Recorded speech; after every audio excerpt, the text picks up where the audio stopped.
You feel it when you watch a stranger cry at an airport. You feel it when a character in a movie dies and you have to look away. You feel it when someone tells you about a loss that happened years before you were born, in a country you have never visited, to a person whose name you will never know. And somehow, impossibly, it hurts. That feeling has a name. Most people call it empathy. But what most people do not know is that true, deep, cognitive empathy, the kind that lets you feel the interior life of a mind that is not yours, is one of the rarest abilities in the entire animal kingdom. And the story of how your brain developed it is far stranger than you think. Start with this. Your brain is doing something right now that no other brain on this planet can fully do. It is building a model of another person's mind. Not their face. Not their voice. Their mind. Their fears. Their memories. Their private, invisible inner world. Your brain is quietly constructing a simulation of what it is like to be someone else. Neuroscientist Rebecca Sachs at MIT has spent decades studying the part of the brain that does this. It sits at the junction of the temporal and parietal lobes, a small region she calls the TPJA. It lights up, specifically and only, when you think about what another person is thinking. Not what they are doing, what they are thinking. No other species on Earth shows this same dedicated neural architecture. Not chimpanzees. Not dolphins. Not the ravens that have been shown to plan for the future. This circuit, in this form, belongs almost exclusively to you. But here is what makes it stranger. You were not born with it. When you came into the world, you had no theory of mind. You could not distinguish your own experience from the world around you. To an infant, if you cannot see an object, it does not exist. This is not a metaphor. It is a measurable fact. Developmental psychologist John Piaget documented this throughout the mid-20th century, and every parent who has ever played peekaboo has watched it in real time. The baby genuinely believes you disappear. Somewhere between the ages of 3 and 5, something shifts. Researchers call it the false belief task. They sit a young child in front of a puppet show. A character puts a marble in a basket, then leaves the room. A second character moves the marble to a box. The first character returns. And the researcher asks the child, where will the first character look for the marble? Children under 4 almost always say the box. Because that is where the marble is. They cannot yet separate what they know from what the character knows. They have not yet learned that other minds carry their own private, different version of reality. But around age 4, something turns on. The child says the basket. They have crossed a threshold that took millions of years of evolution to build. They can now hold 2 realities in their mind at once, what is true, and what someone else believes to be true. This is the beginning of everything. Language, art, religion, law. Every structure that human civilization has ever built rests on this one cognitive foundation. The ability to know that you know something, and to know that someone else does not know it. To model absence. To simulate a mind other than your own. Without it, you cannot lie. You cannot teach.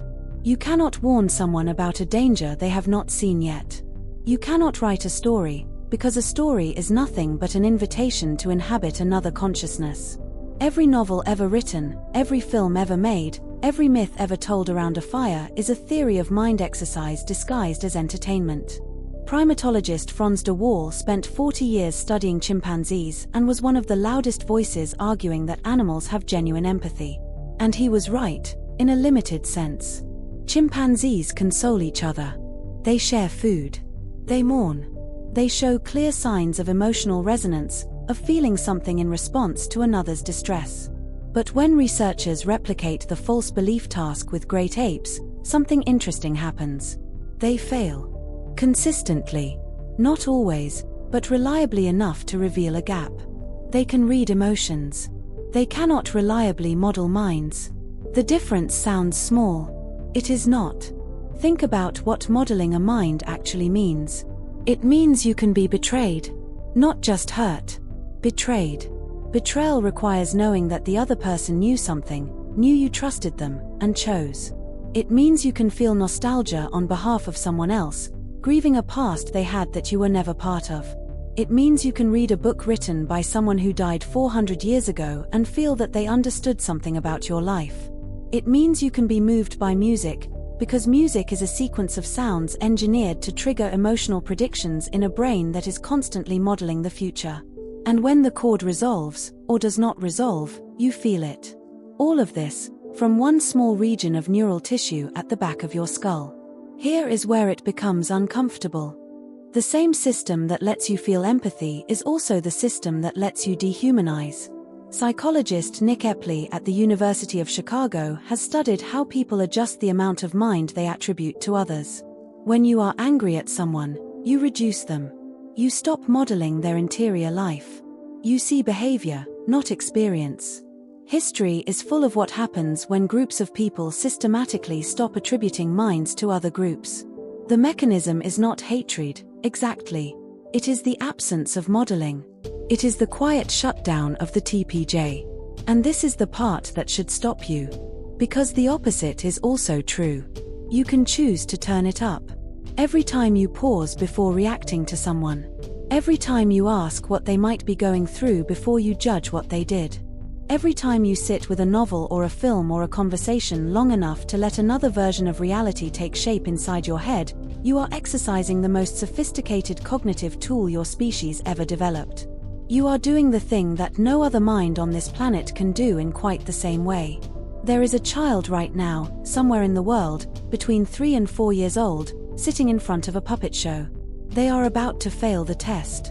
They will look at the box, because they cannot yet separate their own knowledge from the characters. And in a few months, without anyone teaching them, without any instruction at all, something in their brain will quietly reorganize itself, and they will look at the basket instead. And in that moment, they will have just crossed the threshold that makes us human. You crossed it too, once. You just did not know what you were becoming. And that is it for today.